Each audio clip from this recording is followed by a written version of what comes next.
All right, let's get into it. This is your high energy boot camp for comedy writing.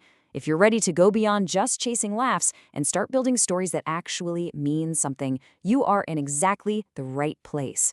We're about to open up the toolkit that will totally level up your craft. And this quote right here is the whole game. This is the core idea that separates the good from the truly great. It's the difference between a joke that gets a quick laugh and a story that people are still thinking about days later. So, what's the secret ingredient? It all comes down to theme. And hey, don't let that word scare you off. This isn't some boring college lecture. For a comedy writer, theme is your purpose, it's your North Star. You're not just trying to make people laugh, you're trying to make a point about how we should live. It's the engine that drives the whole story forward. So that's the what. But what about the how? How do you actually get that theme onto the page? Well, you use what we're calling the master tool, the moral argument. Seriously, burn this into your brain. It's probably the single most important tool we're going to cover because you can use it in literally any script you ever write. Now, when I say moral argument, I don't mean two characters sitting around debating philosophy. No way.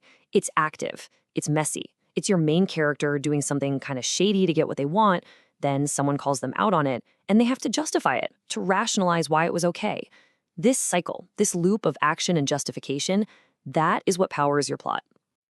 And the best part is, this isn't just theory. This is a practical, hands-on drill you can do right now. Step 1, have your hero take that wrong step. Step 2, have someone else attack them for it, forcing them to defend their actions. And step 3, have them double down and do it again, maybe even worse this time. That little loop right there, that's where your theme starts to breathe. Okay, let's crack open this toolkit and get specific. We're going to start with our first tool, designed for the smallest, most intense arena you can write in, the romantic comedy, the community of two. So in a rom-com, the hero's whole journey is about learning to love somebody else. But for that transformation to have any real punch, they have to start from a really, really low point.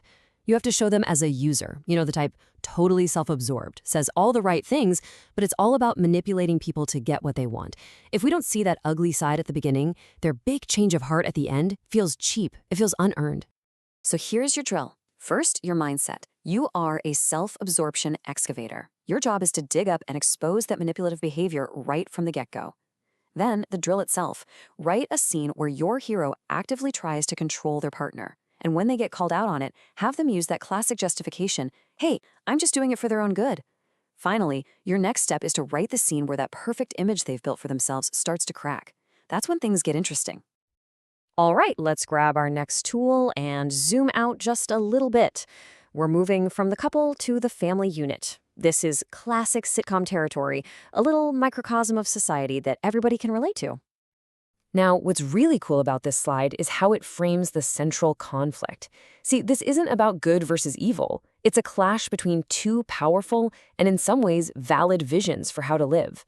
On one side, you've got the father figure, who's all about control, security, and everyone knowing their role.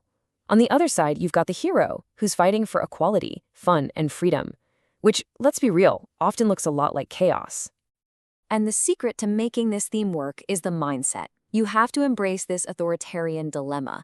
The father figure, he has to be logically correct. His way probably is safer or more efficient, but he is morally wrong to force that on everyone else. His journey, his moral need, is to learn to let his family make their own mistakes. So your drill is simple. Write that big argument scene. Let both sides make their best case, one for security, the other for freedom, even if it's messy. Okay, time to zoom out even further. We're moving on to our final two tools, the ones for the really big arenas. The individual versus all of society, and the individual versus a specific institution. We'll move through these quick, but they are packed with storytelling potential. This table nails the key difference. See, fighting society is huge, it's abstract. Your hero is battling a big idea, like commercialism or the American dream. But fighting an institution gives you a defined sandbox to play in, a hospital, a university, a police precinct.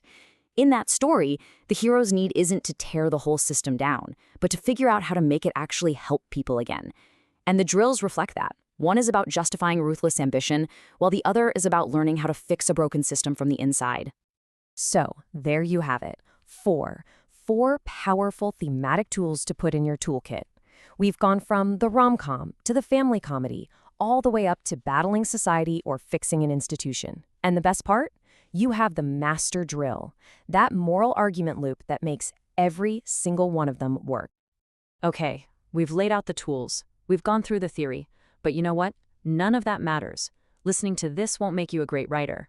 Great writers are great because they write. They do the work. So now, it's your turn. It really is that simple. Don't wait for some magical bolt of inspiration. Just pick one of these toolkits. Anyone. Try one of the drills we just talked about. Start building that moral argument, one scene at a time. Go tell your story. Which leaves us with the biggest question of all. Forget about the jokes and the gags for just 1 second.